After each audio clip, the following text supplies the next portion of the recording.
As a diocese, we are focused on growing in God. We want to be flourishing congregations making a difference.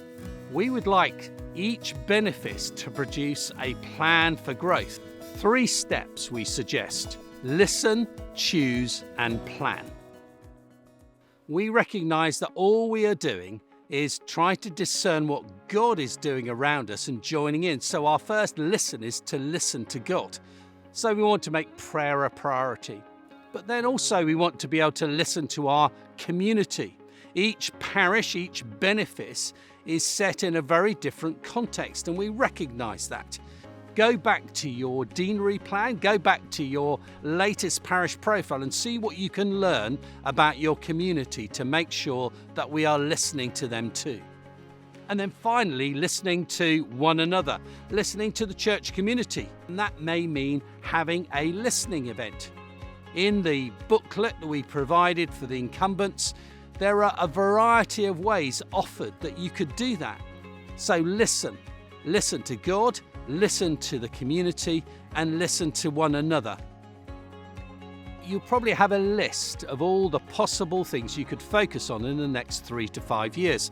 First of all, remove the things you're already involved with, so they can just be put on one side. You know you're doing those, you don't need to have them on your 3 priorities. Secondly, look for those things that you just don't have the resources for now, those things that you want to do but will do in the future. Thirdly, then think about what are those things that you might consider stopping. As the Church of England, we're not very good at recognising that things have had their day. We want to say thank you for all that they've achieved, but we need sometimes to let things go. So are there things like that you could take off your list? Are there umbrella themes which cover over a number of those activities that bring them together?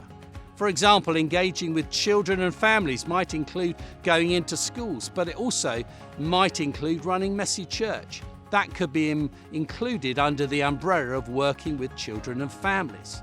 So once you've got those lists and you've reduced them like that, just think about what God might be calling you to do. So what is the plan stage about?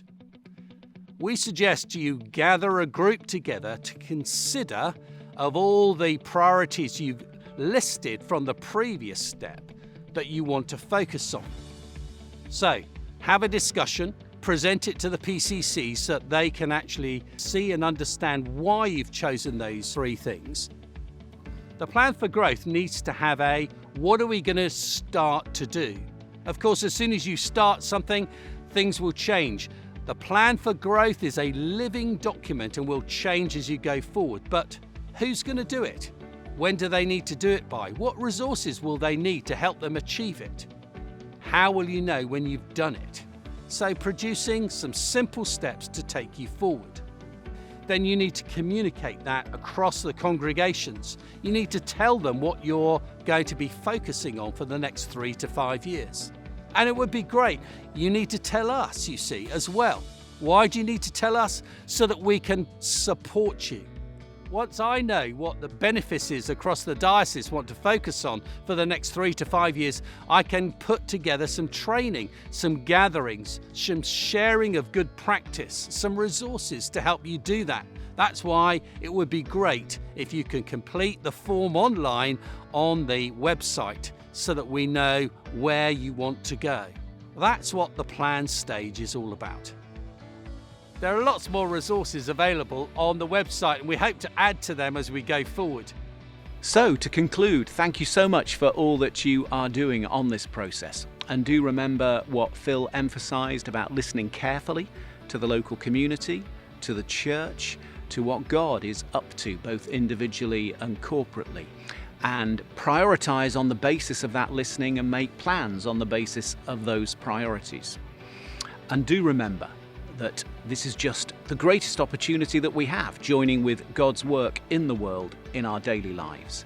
Myself and Bishop Martin join in prayer on your behalf and wish you every blessing as you take up this wonderful opportunity.